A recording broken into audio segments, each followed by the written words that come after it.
And the actual building of the Mishkan, the physical building of the Mishkan, is delayed with the sin of the golden calf, because Moses was delayed in coming down from the mountain. The people of Israel were afraid, they were scared that God was not in the midst, and so they convinced Aaron to fashion a calf out of gold.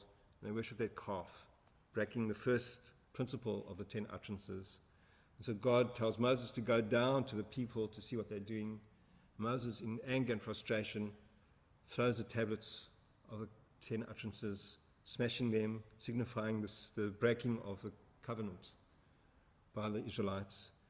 And after he punishes them, he has to carve new set of tablets, go up again, receive the 10 utterances from God again.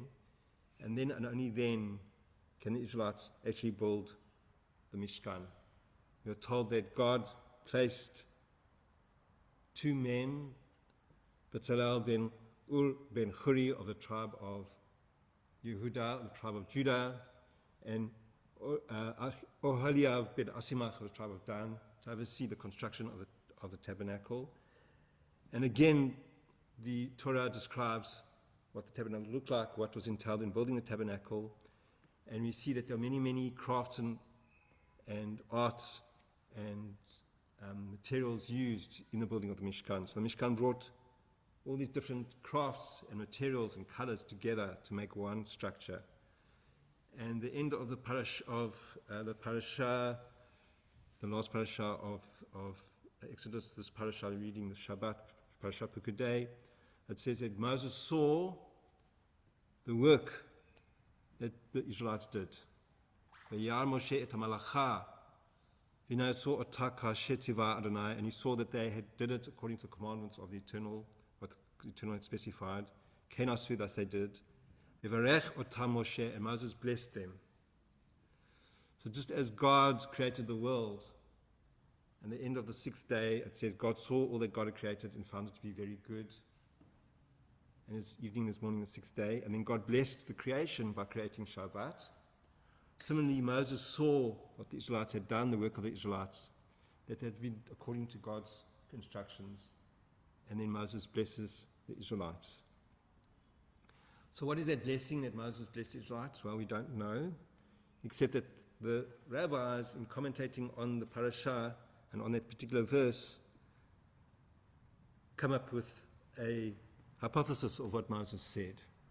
For example, Rashi, the famous Rashi, says that Moses said to them, "Yehi ratzon shetishrei shechina b'maaseh yadechem." It may be God's will that the Shekhinah, the divine presence, rests on the work of your hands. And then Rashi quotes Psalm 90, which is attributed to Moshe, to Moses. It says, a song of Moses, Ish Elohim, a man of God. And in that psalm, it's at the end, it says, Vayhi no'am Adonai Eloheinu aleinu, ma'aseh yadeinu kananehu, ma'aseh yadeinu kananehu. That the work of our hands establish it for us. May the pleasantness of the eternal our God be upon us. Let the work of our hands establish it for us. The work of our hands establish it. And so Rashi said that's what Moses blessed the Israelites with. When Moses saw the final tabernacle, before dedicating it, he blessed the Israelites and he said, may it be God's will that the Shekhinah rest on the work of your hands, and the pleasantness of the eternal your God be upon us, that the work of our hands establish it for us, the work of our hands establish it. There were 2 other constructions that are mentioned in the Torah. The first is Migdal Bavel, the Tower of Babel, where the people came together and they said, let us build a tower to reach the very heavens so that we may establish a name for ourselves. And they begin to build this tower, but because the motivation for building this tower was egocentric, was one of self-glorification, self-aggrandizement. They wanted to show that they could achieve the greatness that God could achieve. God was not pleased with this. And so the Torah tells us that God went down to see what they were doing, and God decided to scramble up to confuse their language so they couldn't communicate with each other. And therefore, without communication, nothing can be done. And so God scrambled the language, confused the language, and then hence we have the Tower of Babel, to confuse, to confound. and the people began to spread across the world with different languages. So one could see that as an explanation by the ancients as to why there are different languages in the world and why people spread across the world. According to the rabbis, there were 70 nations and 70 languages. We know there are many more than that. But what was wrong with their building project? What was wrong with building a skyscraper to the heavens? We live in a world full of skyscrapers all over the place. So according to the Midrash, the people were so intent on building this tower, they didn't respect human life.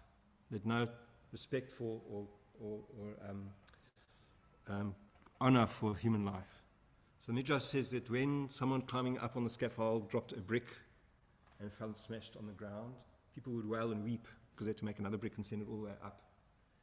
But when a person fell off the scaffolding to their death, people ignored it and carried on building. They were so intent on building this tower. So therefore God scrambled their plans or put an end to their plans by confusing the language. Another construction, if you like, is what I mentioned earlier, the golden calf. Moses promised to come down after a certain period, after 40 days and 40 nights, from Mount Sinai, which was a tremble with thunder and lightning and fire and a cloud, dense cloud. And he was late. Must have been living in Cape Town, so he was late. And the people were worried and afraid that God had forsaken them. The people weren't ready to accept the idea or internalize the idea of an all-encompassing, incorporeal, invisible God. Because they had grown up in Egypt as slaves, they had the slave mentality, and the Egyptians worshipped concrete images of their gods. So for them, God only was in their midst if they could see Moses, because Moses spoke to God. When Moses was not in their midst, they became fearful. They needed a source of comfort, a source of strength. And so naturally they went to Aaron and they said, make us an image that we can know that God is in our midst. And Aaron, knowing that you're not supposed to make an image of God because you're concretizing God, limiting God by doing so, tried to stall for time. And so he told the Israelites to go collect gold jewelry, hoping that by the time they brought the gold jewelry, enough gold jewelry to him, Moses would have returned. But Moses did not return. And so Aaron makes this golden calf, creates a golden calf. And this was not acceptable to God because it replaced the incorporeal God. People didn't necessarily say that we're going to worship this instead of God, but they worshipped it because they understood that this represented God. And God's anger was motivated by the fact that you can't represent God in this concrete entity, because then you're limiting God and limiting yourself. God is a verb, not a noun. The name that God gives Moses at the burning bush is Iyeh Asher Iyeh, I will be that which I will be. So by building this golden calf, which causes divisiveness, because someone could say, well, this represents God, and somebody else could say, no, that doesn't represent God for me. As if you keep God dynamic and formless, as we do today, then we can each have our own idea of God, which Judaism allows for. It doesn't mean that my idea is better than yours, or is any more correct than yours. So that construction was not blessed by God, and Moses punished those people who were involved in the worshipping of their calf. But now we come to a tabernacle. Inside the tabernacle are cherubim, are angels guarding the ark in the Holy of Holies. Surely they are also images, surely they are idols. But the difference is God decreed that those cherubim should be made, those cherubim should be made. And they represented God's footstool, not God, God's self. But the most important thing was that people from different backgrounds, with different skills, using different materials and different colors, came together to make one construction, bringing the people of Israel together as a people. That construction became the focal point of their worship and was a model for the two temples in Jerusalem, the first and second temple. And therefore, Moses blessed the people for the work that they had done. and said, may God's will be that the Shekhinah, the divine presence, rests on the work of your hands, and the pleasantness of the eternal our God be upon us. Let the work of our hands establish it for us. Let the work of our hands establish it. And so that's the difference between Migdal Bavel, the Tower of Babel, and the golden calf, Egel HaZahav, on the one hand, which caused division and displacement and dispersion, both physically and spiritually, and the Beit Mikdash, which was modeled after the Mishkan, on the other hand, which brought people together and united them. We live in a fragmented world today, a polarized world, which is becoming increasingly more polarized. Even our community, our congregation, is polarized.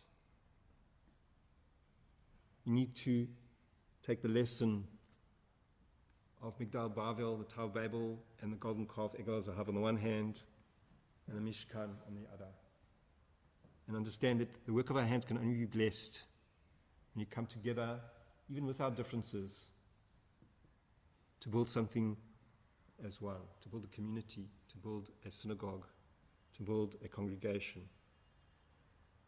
Allowing for different opinions, but not allowing for those opinions to fragment us as a community, as a congregation. Then and only then will the work of our hands be blessed, will our deeds and our words be blessed. Then and only then will we be a blessing to others. And that's what it means to be blessed. The Mishkan teaches us that our endeavors in the world that we live in to make sure that we have food on the table shouldn't be the end, but only a means to an end. Because once we are able to feed ourselves, we can then feed others who are less fortunate than ourselves. And we have the ability then to also study Torah. So in Pekudei Avot, in the sayings of the sages in the Mishnah, there's a very famous saying, Im ein kemach ein Torah. There's no food, there's no Torah. Im ein Torah ein kemach. There's no Torah, there's no food. The two go hand in hand. Both spiritual food and physical food. You can't study and fulfill God's mitzvot on an empty stomach. To quote another teaching in Pekudei Avot, the teaching of Ben Zoma,